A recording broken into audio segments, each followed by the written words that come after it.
The following is a conversation between myself and William Kent Krueger, a New York Times best-selling author who's been nice enough to join me here. William, I want to start this off with a question because I'm curious. We'll get to the writing, but I'm just curious what you yourself enjoy reading. If William Krueger went to the bookstore, what might you get into? Well, the first thing I'm going to tell you is call me Kent. I go by my middle name. I come from a long line of Bills, and very early on, I didn't want to be just another Bill. So Mhm. I have always gone by Kent. Do you know when I read, uh, I love reading mysteries. It's the genre that I write Yeah. in. A lot of my friends are mystery authors, and I want to know what they're up to. When I'm not reading mysteries, I typically read, well, honestly, I read books that are set in the Midwest because I really understand the Midwest sensibility. In fact, I think a case can be made that there's a Midwest voice in literature.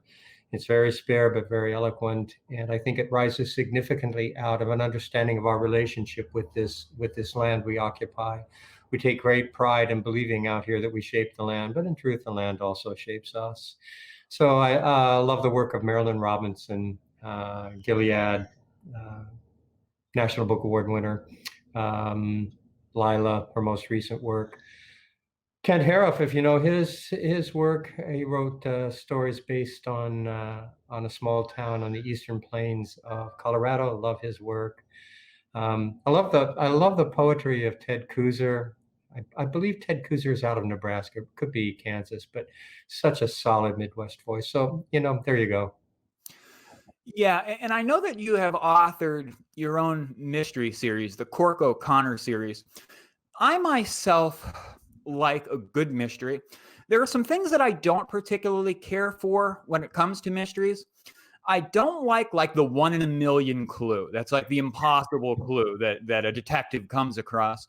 And I also don't like it because when I'm reading a mystery, I myself am trying to solve the case as we go along. Sometimes I'm even jotting down notes to see if I can figure it out before the punchline comes.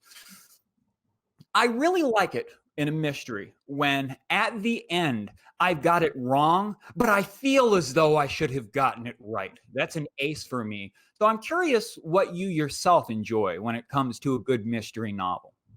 Well, I try to write the kind of mystery novels I appreciate reading, and typically they're going to have those qualities that you just spoke about. I like to be on the same page as the protagonist in terms of what I know about what's going on, so that I feel I have everything at hand that ought to help me solve Yeah. the mystery. But I also like being misdirected. I love red herrings that take me in the wrong direction, that are intelligently done. Yeah. Um, I also like it at the end when it all comes together in a believable, emotional, satisfying way, which is, often not the case. So I like a mystery that delivers to me everything that a literary novel might deliver. I like a mystery that gives me complex characters, believable characters Yeah. involved in complex, believable relationships. I like mysteries that give me a profound sense of place, which is solidly what I write out of. I like mysteries that use language in a powerful way. I like mysteries that tackle important social issues. So there you go. Yeah, when it comes to believable characters, I want to talk about this book here, This Tender Land. I actually my book group at the library selected this and I read it. And one of the things that was just fantastic about this book, and I'm not just saying this because you came on, is that the characters were just gold in this. The dialogue was authentic and believable. And in a good book, sometimes I feel like I've befriended the characters and the author as well. It's almost like there's a relationship between reader and author. Can you just tell us about this fantastic novel and how you came up with the idea and so on and so forth? Sure. Well, I've had the idea for this particular storyline since I was 11 years old, actually. When I was Wow. 11 years old, in the fifth grade, our teacher read to the class The Adventures of Tom Sawyer. She did it by Okay. reading half an hour after lunch every day. And I loved that book. I mean, here was this kid who was just like me when he sat out there on the Mississippi River having these great adventures. And Yeah. after that, of course, I had to read The Adventures of Huckleberry Finn, which I also deeply loved. And across my whole career as a writer, honestly, I've wanted to write a story that would pay homage to Mark Twain, and there might be in its way an updated version of Huckleberry Finn. So that's where the idea for this Tender Land came from. For those listeners, watchers who may not be aware of the book, here's the elevator version of the story. It's set in the summer of 1932, deep in the Great Depression. Yeah. It's the story of four orphans running from the law because they've committed a terrible crime, but for the right reason. They know if they take to the roads to get away, they're going to be caught rather quickly because a huge manhunt has been launched to capture them. They're afraid to ride the rails, as everybody was doing back in the Depression, because the railroads back then were patrolled by private cops called bulls. And the bulls had a reputation for being incredibly cruel, so the kids are afraid to ride the rails. Instead, they decide to take to the rivers. They canoe a river called the Gilead to the Minnesota River. They canoe the Minnesota River to the Mississippi.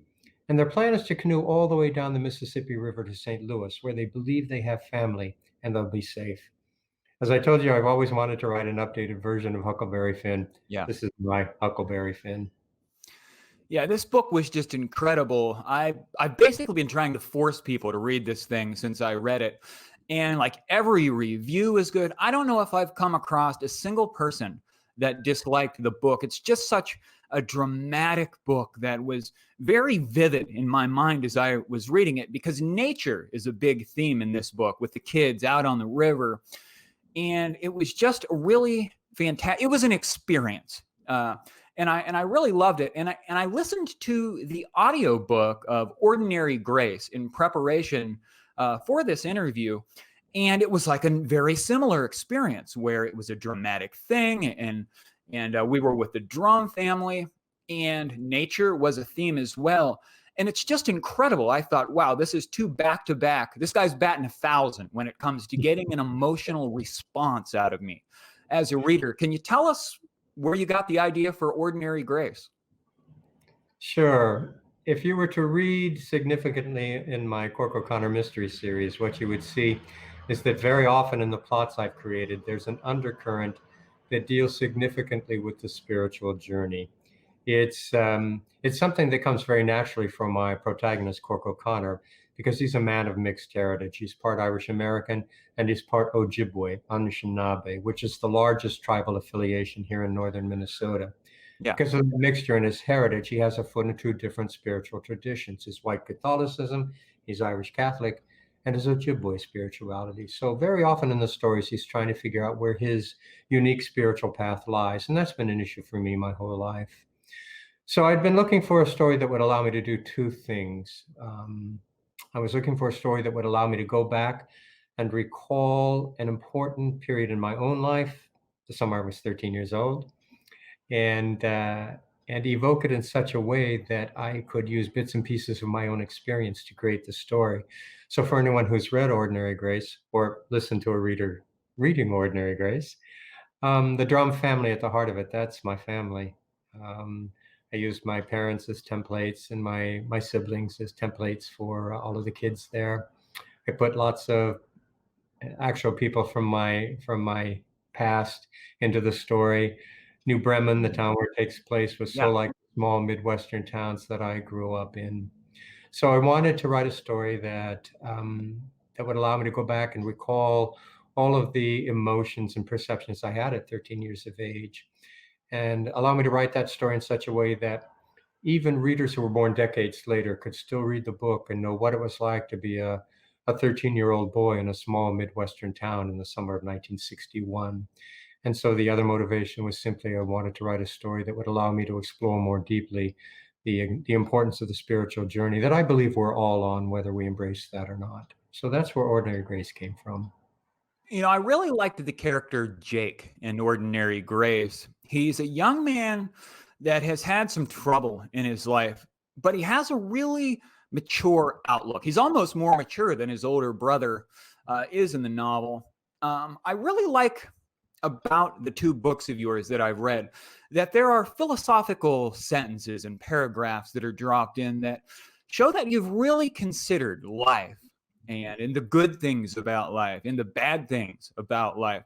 There's both joy and there's a dark side to these novels as well. So I just felt that both of the books that I've read by you at this point have been really complete packages. I just can't say enough about how good This Tender Land and Ordinary Grace are. And I'm really curious about your mystery series. I'm intending to read the first one. Iron Lake, I believe, is the title of that one.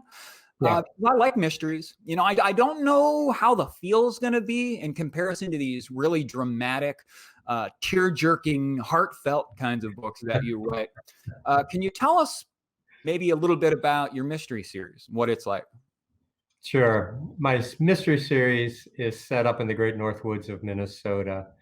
And as I said, Cork O'Connor, the guy at the heart of it, is a man of mixed heritage, part Irish, American, and part Ojibwe. He's the former sheriff of the fictional Tamarack County, Minnesota. Because of that mixture in his heritage, and largely because of the area in which I've chosen to set my work, a lot of the stories that I write in that series come from issues that arise out of the interface of those two cultures, white and Ojibwe. So I've written about Indian gaming casinos and the effect that that's had both on the white population and the Ojibwe population. I've written about the influx of the drug and the gang cultures on the reservation. I've written about the ongoing battle we have here in Minnesota over hunting and fishing treaty rights. Yeah. I've written about the really sad, tragic situation that exists in here in the Twin Cities and other large urban areas that have a significant Native population that involves the sexual trafficking of vulnerable Native women and children. Cork O'Connor is a family man. I'm a family man. And Cork is, I have tried so hard to make him a very human, flawed individual. Doesn't have all the answers, but what he's always trying to do is the right thing. Sometimes he gets there and sometimes he doesn't.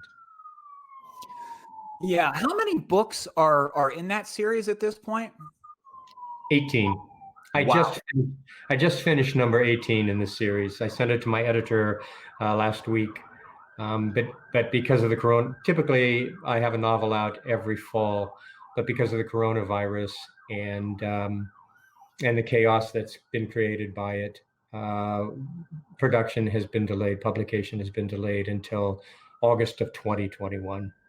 Wow, that's a shame.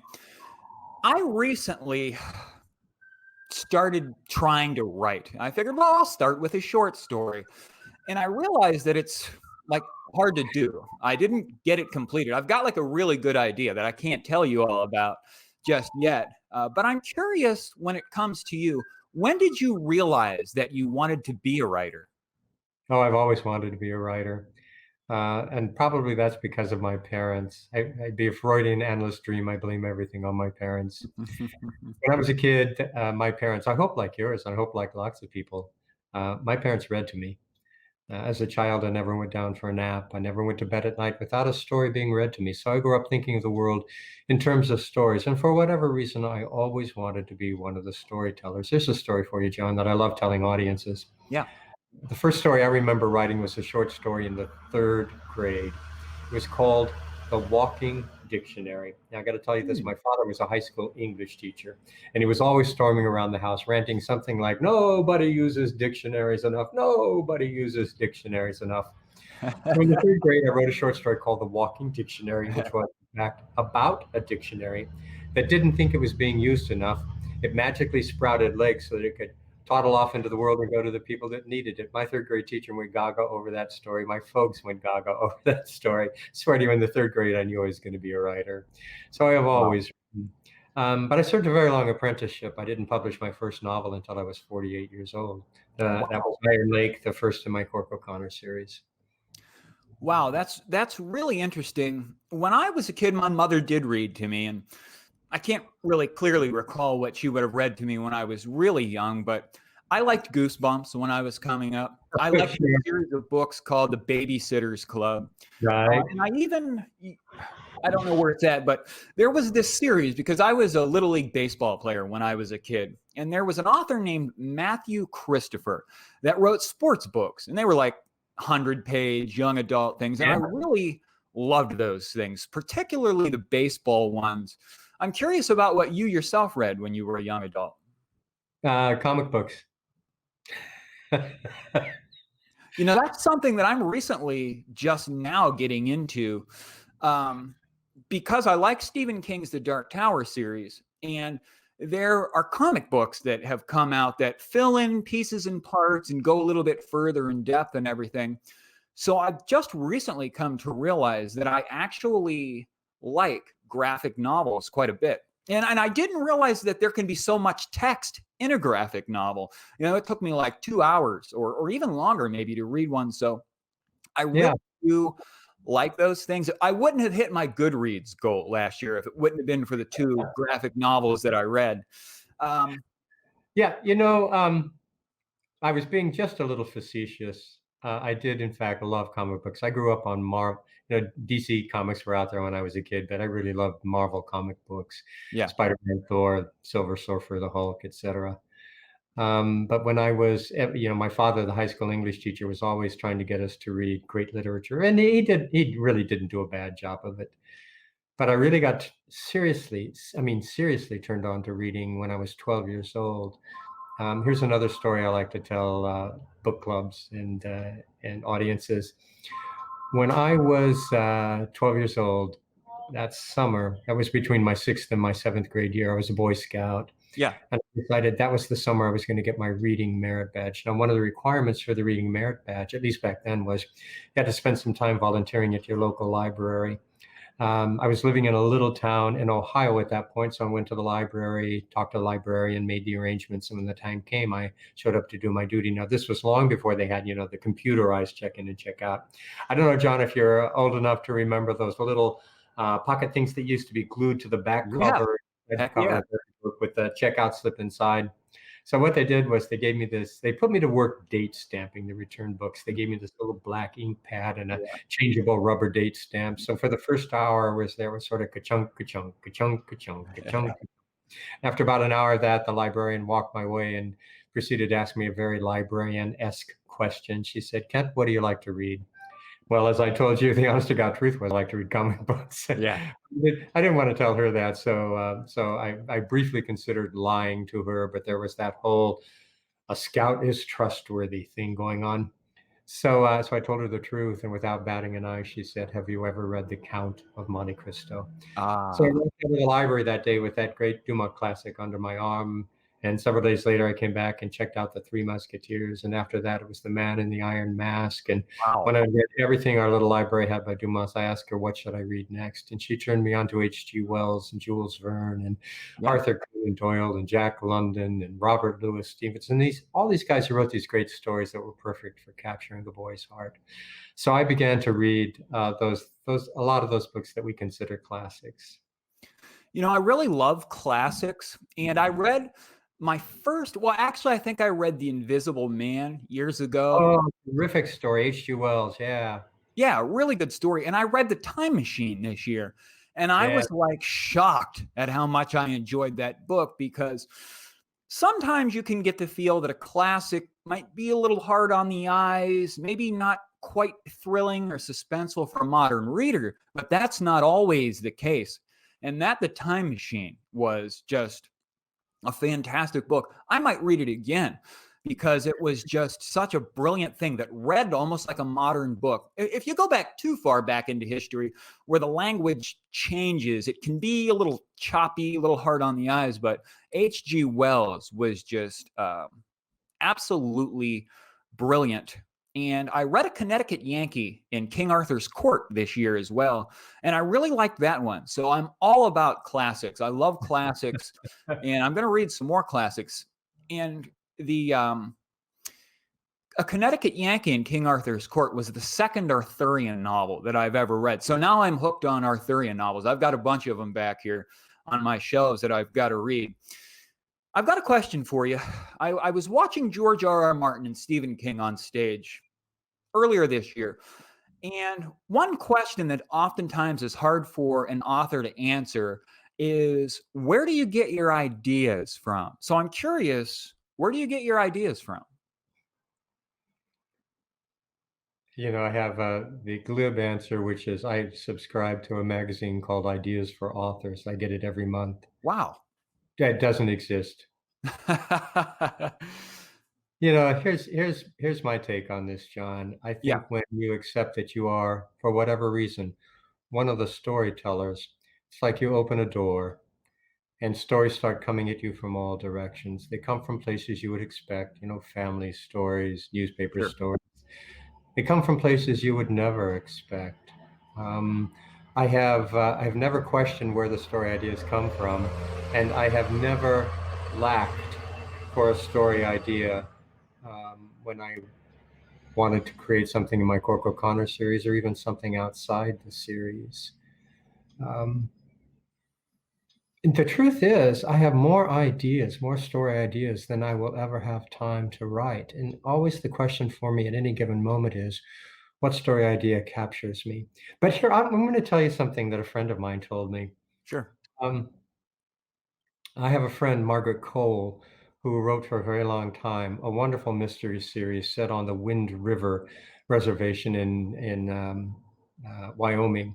It's an Arapaho, primarily Arapaho reservation. And she told me that the Arapaho people have this belief. They believe that stories exist. All stories already exist out there in the universe. Yeah. When the story is ready to be told, it chooses the storyteller. So I like to believe that all of the stories I tell chose me as the storyteller. That's interesting. One thing that I recently am more getting into, I actually started an Edgar Allan Poe collection last night. Forget the name of the specific collection, but I'm getting into short stories and I really like them. Like I said, I'm even trying to write one. And where I got the idea for that was from the novel Flowers for Algernon. And I don't want to say anything more about it because I don't want to give my good idea away, but I'm curious if you yourself enjoy reading short stories or if you've ever wrote one. Oh, I write lots of short stories. I've probably published 20 short stories so far. And short stories are fun because they don't take that long to write. And if you've got a good idea, it's just a fun diversion from the longer pieces. And in a short story, you don't have to focus on every element of fiction. You can decide to write a short story that focuses on dialogue, or a short story that focuses almost entirely on character or setting, or you name it. Yeah. Um, so I primarily these days I write short stories when I am asked to contribute to an anthology, and that happens once or twice, or occasionally 3 times a year. So yeah, I've got lots and lots of short stories out there. Right now I'm finishing up the third of 3 novelettes that I'm composing between my contractual obligations in my Cork O'Connor series. And so I'm having just a delightful time writing shorter pieces. I And recently, yeah, so, yeah, so short stories. I know you. I believe that it's not good to talk about an idea you're at work on at the moment because I think, as Hemingway did, that you risk diluting the energy. Um, do you want to talk about your short story or nay? I've said too much as it is. I was recently reading a novel by Dan Brown, Inferno, and I could tell just by the way that the novel read that he had been to Italy and viewed many of the places and the things that come up in the novel. And I'm curious if you yourself have ever went on a literary pilgrimage to get ideas or to investigate for a novel. Oh, I do that all the time. I never write a story about a place I haven't myself been, and I typically try to be in that place in the season in which the story is set. So when I know the season of a Cork O'Connor story, I try to make sure that I'm up in the North Country in that season because I want to know what people are talking about. What are they wearing? What does the air smell like? What are the colors at that Yeah. time of year? So absolutely, and I love the travel that I do for the research. It has often been every bit as enjoyable as the actual writing of the novel. I wrote an entry in my Cork O'Connor series a couple of years ago. It was called Sulphur Springs, and I took my protagonist out of northern Minnesota and put him in the Sonoran Desert of southern Arizona, right along the border, because I wanted to talk about the issue of the immigration across our border. And I took my grandson and my wife along when I did the research for that. And I tell you, I just had a delightful time exploring southern Arizona with my grandson and my wife. So I love doing that. Yeah, and I think most, if you're a writer and you're going to do due diligence, you have to be in these places. Yeah, and it really comes through when an author does do a lot of investigative work. I think that it really contributes. And I like that Inferno book, even if I wasn't huge on the way that the plot rolled out. I was big on like the history lesson that I got from that one. So I appreciated that aspect quite a bit.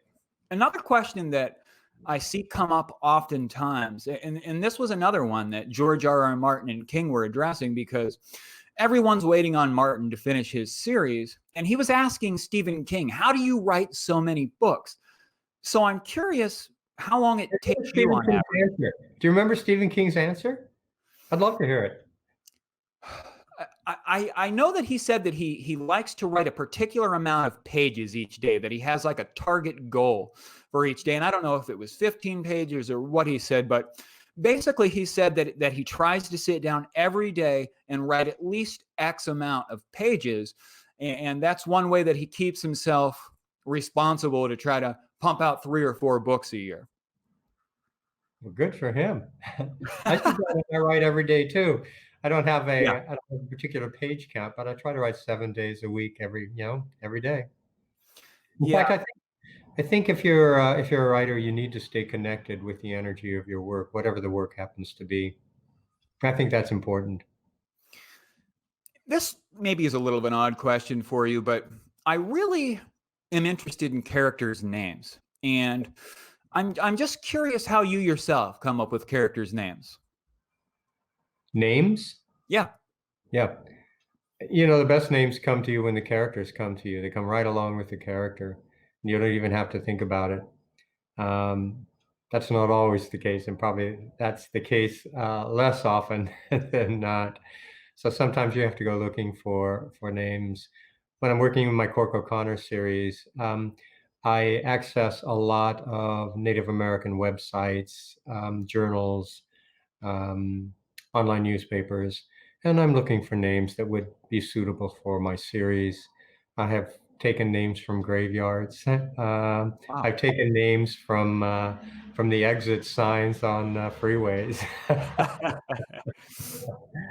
um, and usually I have find a name combination that I'm able to settle on. But occasionally a book will go to print, and I'm still not sure that the name is really the right one. Occasionally, I'll give a name to a character that has a deeper meaning, but less often that's the case. I guess I myself like names that are short and they read easy, because occasionally I'll grab a novel and they'll be like really foreign and lengthy names that actually slow me down when I'm reading through. What I'll try to do in that situation is in my mind, I'll just say the first letter of the name if it's a really complex and hard name, and that can kill me. I read a Tom Clancy years ago that was filled with these Russian names that kept coming up, and it like slowed me down. So Yeah, try reading a Russian novel. Oh, I'm actually learning Spanish right now, and interested bueno. I'm interested in getting to the point where I can, and I have some here. I have some novels that I picked up at a library sale that are written in Spanish, and I'm not even close yet. But it'll be a big accomplishment for me when I can actually read a novel in Spanish. And if I can get to the point where I can do a crossword in Spanish, that'll be really, really an accomplishment. Good luck with that. I have a couple more questions here for you before I let you go. I really appreciate you coming on and doing this, but I was asking some people in a reading group that I'm in if they had any questions for you. And one of them that came up was, are you working currently on a new book? I just last week sent the manuscript for number 18 of my Cork O'Connor series to my editor at Atria Books. Um, so I have one more novel in my Cork O'Connor series under contract. I'm not really ready yet to dive into it. So in the meantime, I am working on 3 novelettes or novellas. I'm not quite sure the difference or what I should call them. much longer than a short story, much shorter than a novel. Yeah. That I'm hoping when I get the third one, I'm working on the third now. When I get them all finished, I'll try to figure out what I want to do with them. For the most part, I just try to keep myself connected with the energy of writing. For me, it doesn't really matter what I'm writing. I simply need to write every day. More often than not now, it's on a piece that I hope will be published at some point, but that doesn't have to be. I just love writing. I just love writing. Yeah, and I really love reading, and I hope that you come out with some more of those dramatic novels like the two that I read so far, because I'm definitely in for another one of those when it hits. And I'm looking forward to your mystery series as well. I want to know what that first one, Iron Lake, is all about. One more question here from the people in my group, and maybe you already answered it with mystery, but Ellen asks, "What is your favorite genre?" Oh, mystery. What can I say? I love mysteries. You know what I recently discovered, and I really like it because I'm getting into classics more, is the Sherlock Holmes Oh story. God, Conan Doyle, Arthur Conan Doyle. The Sherlock Holmes stories are terrific. Yeah, and I didn't expect that. I thought, well, it must be something to them if they've stuck around as long as they have. Yeah. But I was just like shocked by how brilliant the character of Sherlock Holmes is, and how witty and smart and how funny those books are. Like, I'm going to read them all. I'm committed to reading every single one of those things. I love to study in Scarlet. I just couldn't believe how good that was. And of course, those are mysteries. And Arthur Conan Doyle was a genius with those things. I absolutely love those things. I'm going to close this out here by asking you if you can just maybe give us a couple of book recommendations. Sure. If you want a thriller recommendation, I just recently read a novel by a good friend of mine that knocked my socks off. It's called 3 Hours in Paris by Cara Black. And it's about a female sniper in World War II. And it's so delicious on so many levels. One of my favorite mystery writers these days is a guy named Howard Michael Gould. His first book is called Last Looks, introduces a character named Charlie Waldo, who's I think, the most unique protagonist to come along in a great while. Um, how many more do you want? I could go on and on and on. Give us one more. Let's see. This one is not a mystery as such, but it has mysterious elements to it. And it's one of my favorite all-time books. If you've never read Peace Like a River by Leigh Fenger, Peace Like a River is a stunning novel. And in many ways, kind of a companion novel to maybe Ordinary Grace or This Tender Land. Yeah, and I want to close out here by just talking about how much I enjoyed this novel again for the audience. And I'm being serious here, friends, that I'm not talking this thing up just because the man's here in the room with me. This book is one of the best damn books that I have ever read. I was extremely fortunate that it was recommended for my reading group. I just can't think of anything that could have made this book any better or any more vivid or any more authentic. The characters were brilliant. It was just an adventure and it was an experience. And I highly suggest that you read it. And I really liked the audiobook on Audible of Ordinary Grace. I thought the narrator did a great job. Yeah. And I got a very similar emotional response from that one. And I'm just waiting for you to write another one of these dramatic things so that I can read it immediately.